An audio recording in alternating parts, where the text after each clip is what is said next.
Well, hello, everybody. Another episode at Gary's Repair and Custom Speed Shop. I got a 2012 Dodge Charger with a 3.6. Changing the engine mounts. The book wants you to pull the alternator and blah, blah, blah. You actually can barely see them from up here. There it is right there. You can do it all from underneath. And this front bolt here, you can see I already got the shield back on it, the heat shield. You can do that from the top, from underneath the alternator. Just make sure you disconnect the battery so you don't bump the alternator wire and short a bunch of shit out. The other side, all underneath. Yeah, I gotta get my rack put up. Okay. You can see I've already installed the passenger side. You can see the bolts are still loose because I just got it done. In this case, I did both of them. If you're going to do just this side, which is the one that really breaks, passenger side, make sure you loosen up this mount first. Just loosen up the bottom too, are pretty easy to get to. Those bolts up there that you can't even see right there to see the big long stud. The magic tool for that is a long 15mm wrench, and they're tight. Up north, I couldn't imagine what it would be like. Once you break them loose, you can put a ratchet wrench on them. This mount comes out right through here, believe it or not. You just got to give it a little twist and a turn. You can see where I made a couple of marks on the proportioning valve.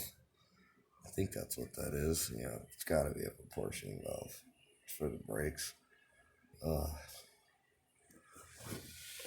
Actually, that's for the transcooler. That's really weird. I'm not even sure why they put that on a transcooler.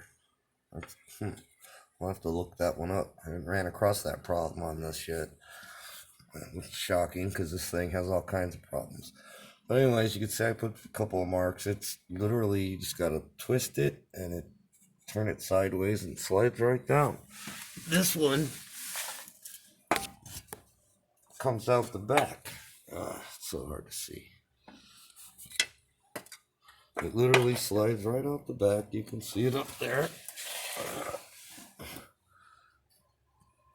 Let me see it. There it is.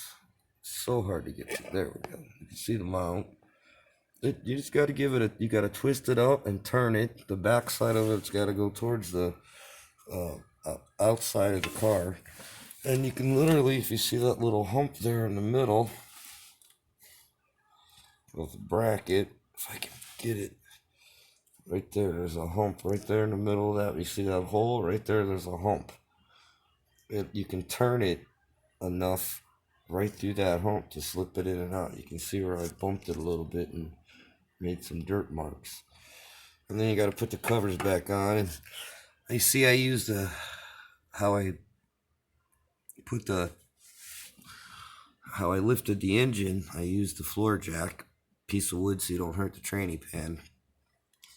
And I did each corner at one time, whichever side I was going to do first. I did that corner this corner when I did that mount, and this corner when I was putting that mount in.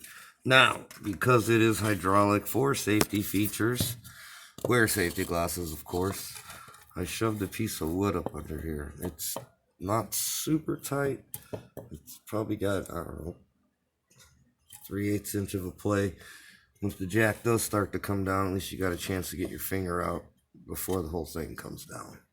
Maybe you can only pinch a little of your finger off and not the whole thing.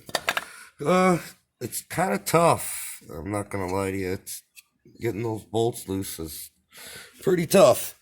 But good luck. And it can all be done from underneath. You don't have to pull alternator or anything. Just got to jack the motor up a few inches. If you like any of my videos, please give me a subscribe.